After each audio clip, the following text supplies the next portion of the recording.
Ladies and gentlemen, live from the trade show floor, anchor Tatiki Felix. Good morning. Thank you, Mr. Producer. I want to welcome you to the IME West Show, which is a unique conference that brings together 5 disciplines across the manufacturing area. And it is produced by Informa Markets, which is a global company that connects buyers and sellers and supports the flow of business and trade in over a dozen specialist markets. I'm Tatiki Felix. I'm the host of News and Brews, and it's time for another compelling interview on our set, and this time with our deal and Westpac correspondent, Drew Crowe. Thank you, Tatiki. You have been amazing. Thank you so much. We have the next interview. I'm really excited about this one. We've got Graham Hargreaves from CAD-CAM Consulting Services right here in sunny California. Graham, thanks for posting up with me. Thanks for having me. Absolutely, man. We've had a lot of interviews. We talked about a lot of the different things that are going on in the halls. We've talked a lot of automation. We talk a lot of Industry 4.0. We talk, the crazy parts that we're seeing being made. But we haven't talked about the process of making them and the ease of making them, right? And we haven't really gotten into design. Can you tell me a little bit about the part design plays in this process and what you all do? Sure. So obviously you need to design your part for manufacturability, right? There's an urge to throw fillets on everything and make rounded edges or rounded corners. But there's just something that when you're designing, it's really important to understand how that's going to be machined. So the products that we represent kind of help you do that. Specifically with MasterCam, you are designing for manufacturing. So I'm a Master fam. Those are my people. Shout out to MasterCam. And there are different solutions that people could have, right?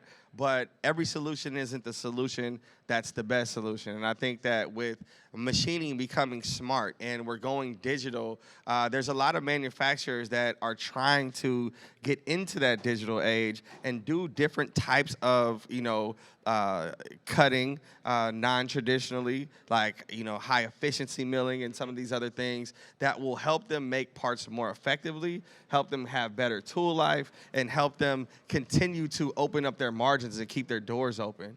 What type of solutions do you guys have to help a manufacturer step their game up, so to speak? So with MasterCam included, we also are representing 3 other products.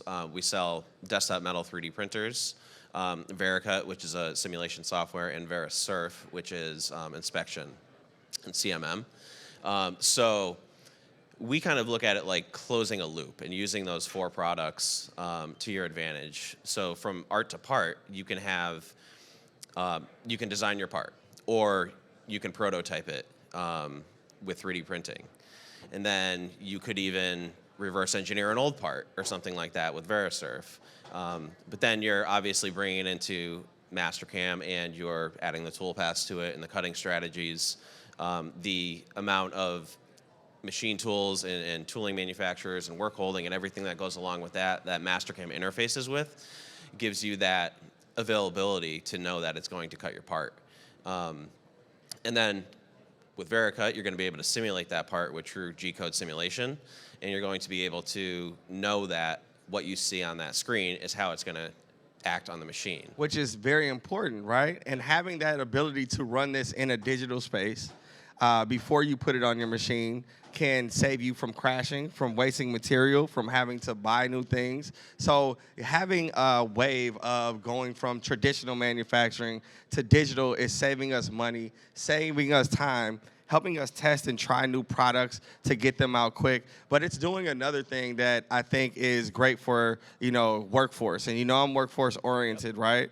So how have you seen the wave of digital design being used to entice kids to bring their skills over into our industry? Yep.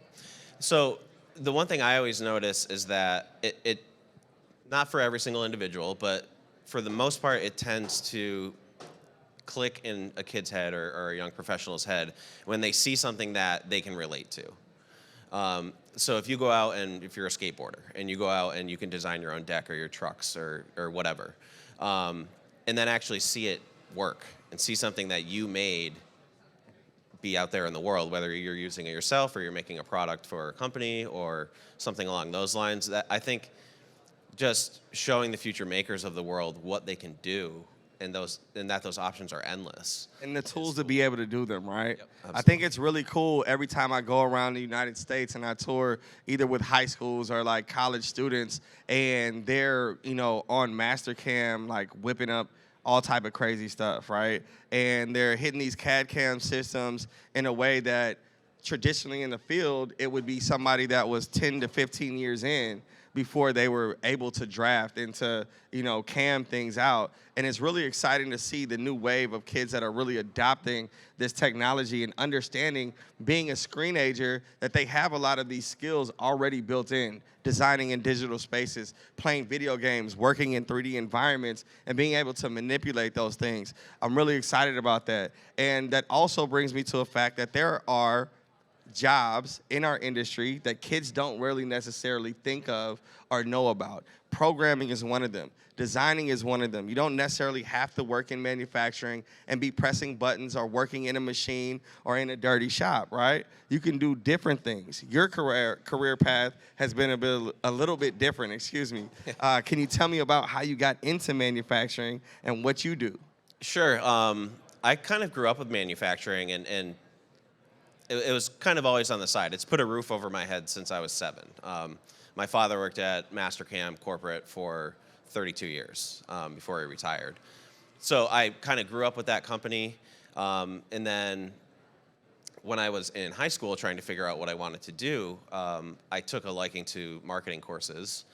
And I said, hey, this more or less, it's common sense psychology. I love that stuff.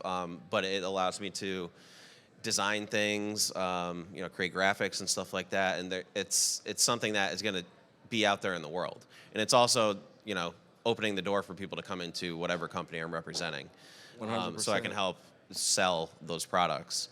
After I was done with college, I got a job at CNC Software, CAD-CAM, and I worked there for 15 years. Now, did you think when you were in college, you were studying marketing, and you're doing these psychology classes, and you're getting into design, and you're doing all of these things, and that, manufacturing has a big presence in your life, was it intentional that you were going to use this education for manufacturing, or was it a happenstance where you're like, oh, man, they do that? It kind of just happened by osmosis. I wasn't necessarily planning on it. I knew it was a great company.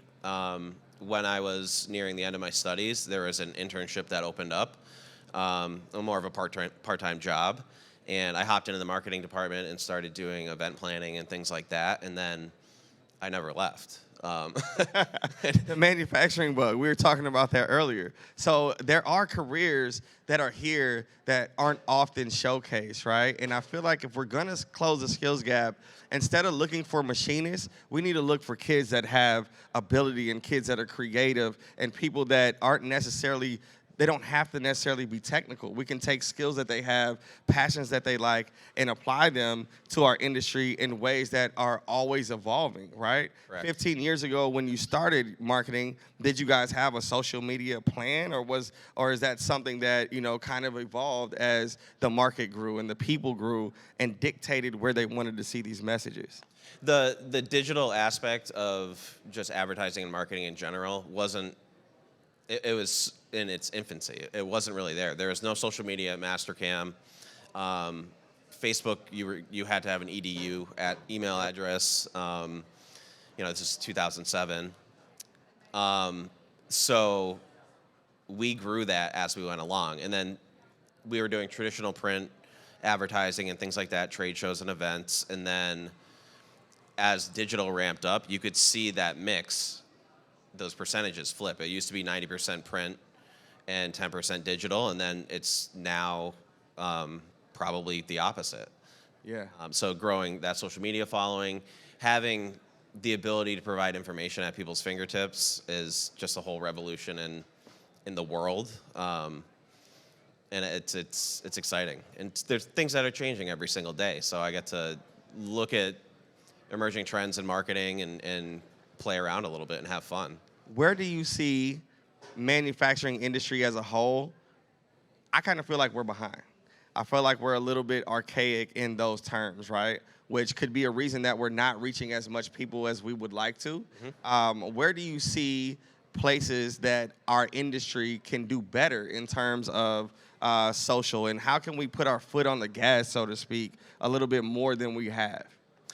I think always it's the storytelling aspect of it. Like, I could get on social media and post things about our company, and they could come across as too salesy. But when you can actually tell people stories and use your platform to amplify their business and show people the awesome things that they're making using our products, or just throughout the industry, I think that is the true importance, and that's what gets people to click. And say, oh man, well, I could do that. I need that. And then, they come calling us. But it is a little harder in this industry. It's an older generation, a newer generation certainly coming in, that's a little more tech and social media savvy. We're finding that the older generation, they're mostly on LinkedIn, they're on Facebook, they're not really necessarily as much on Twitter or Instagram. So then it's tailoring your message to those audiences. Very true. How about the way that we represent ourselves online? I see, when I started to see manufacturing online, I used to see a lot of just a camera inside a machine running, and then, a part coming out, right? And I don't think that was, it serves its purpose, but I don't think that that's doing us well as an industry, trying to change our brand image and trying to attract this next generation of leaders. Have you seen a shift in the type of content that we're making, or where do you see us going? Where can we make better content to connect more? Yep. One of the things that's interesting about at CAD-CAM Consulting is, I started there about 9 months ago. Made the switch. I wanted to be closer to users, just make a change and be somewhere that's still close to home, because Mastercam is still, it's my life, right? Yeah. One of the things that's interesting is I do have a little more creative freedom working for a smaller company that's located in Southern California. What I like to do is I like to inject attitude without arrogance into social media and talk more conversationally. Those different platforms, there's a different audience in those, and people want to see different things. So I can really jump into that and say, okay, well, on LinkedIn, everyone's more interested in techie, straightforward stuff, in events and what's going on. And then, on your Instagrams, everyone loves videos. Quick hits, yeah, they want to see exciting things, right? Right. Absolutely. Yep. How about collaborations? Because, I've collaborated with Mastercam. We've had some really great results. Here we see News and Brews. We see more shows and conferences collaborating with people that make a lot of content. Do you see that as something that manufacturers can take more advantage of to continue to build these bridges? I absolutely do.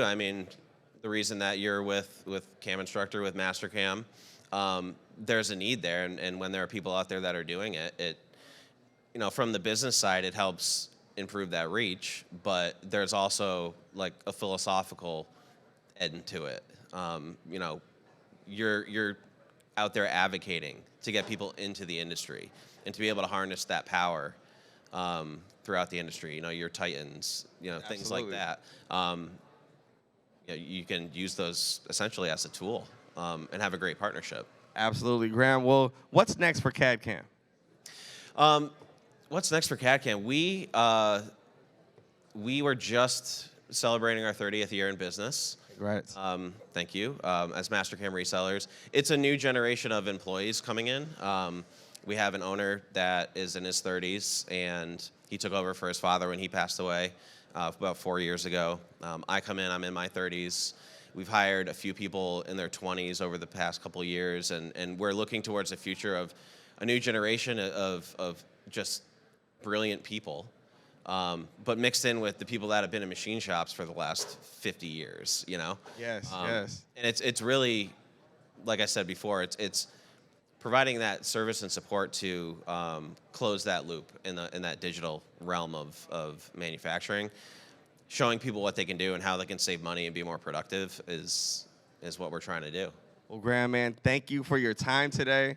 Thank you for this dope conversation. I hope that everybody got something out of it. I hope that you guys understand that this is a new wave that we're trying to usher in. That doesn't mean pushing anybody out. That means taking the best of the old with the best of the new and tailoring that for the future. Thank you for the innovative concepts. Any closing words? No, I love what you're doing. I appreciate you inviting me here. If you want to come find us, CAD-CAM.com. We are on all the social media sites as well. We love to talk to you. All right, you heard it there first. IME West, stay tuned for more from News and Brews.